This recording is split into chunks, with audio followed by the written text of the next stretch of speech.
This is not financial advice, not legal advice, for entertainment, educational purposes only, and anything I say is my opinion. Please don't make any financial decision based on anything I say in these videos. That being said, hit the like button, subscribe button, all that YouTube algorithm stuff, so you get the videos I put them out. See what I'm thinking, see what I'm analyzing that data. But like I tell every day, the day they release us is false. So many give us a false narrative of the market, so we can make bad trading decisions. Listen, the House Finance Committee meeting, I thought it was an absolute waste. Okay, that's why I didn't do a video on it. I didn't see anything that was compelling or informative that would be beneficial to any of us. Okay, and people been asking me my opinion on it, so I'm putting out the video. But I believe it was an absolute waste of taxpayer dollars. Okay, I sat through the whole thing. I might have stepped out maybe once or twice. But I watched the majority of that meeting, and it served no real purpose. They didn't discuss anything of value. They just gave their opinions. Of course, they attacked the SEC. They wanted, put it like this. They said that CZ didn't get enough time in jail. Okay, that's what they were talking about at this meeting. They were trying to say that the SEC fines were too much.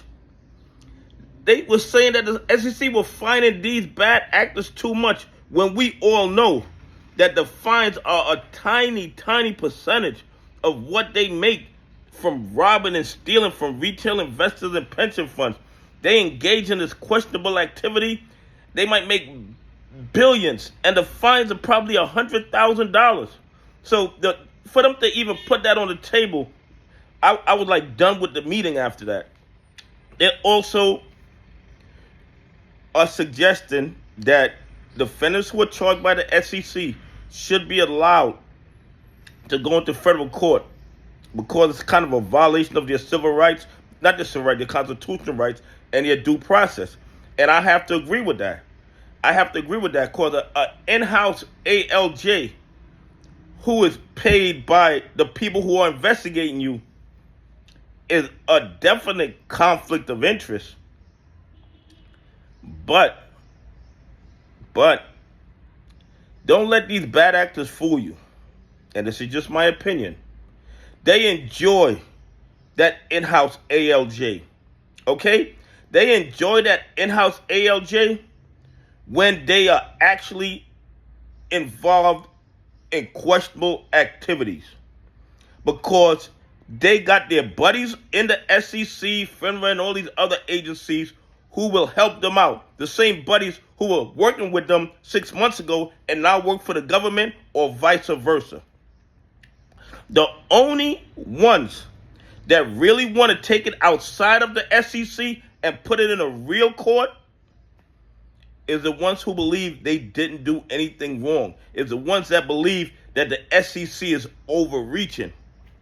The ones who are actually involved in criminality or questionable activity, they want to keep it in-house. They don't want it on the public docket so that everybody can see what they did. They don't want a court looking at the evidence. They definitely don't want a court seeing the blue sheets or the trading history of stocks like AMC and GME. So while I agree with that, I believe the only ones that's going to fight to have their case heard in real court are the ones who really question if what they did was against the law or against SEC rules and regulations. The bad actors want to keep it in-house. They don't want a real court looking at it. They don't want nobody looking at the evidence. They don't want it on a public forum. Okay, what else did they talk about? They were talking about the time frame for the SEC. Bottom line is this. I found the finance committee meeting to be an absolute waste of time. They didn't really get into the CAT system. They didn't get into the short selling transparency. They didn't do what I thought the meeting was going to be about. Okay, so it was like a waste of time for me. And I thought it was a waste of time for you guys, so I didn't talk about it. But so many people asked me my opinion on it, so this is my opinion on it. Anyway, please leave some comments. Tell me what you think. Do you think that only the alleged bad actors who think they're innocent want their cases in federal court under real court scrutiny. Anyway, have a great day. God bless, and I appreciate y'all on this journey with me.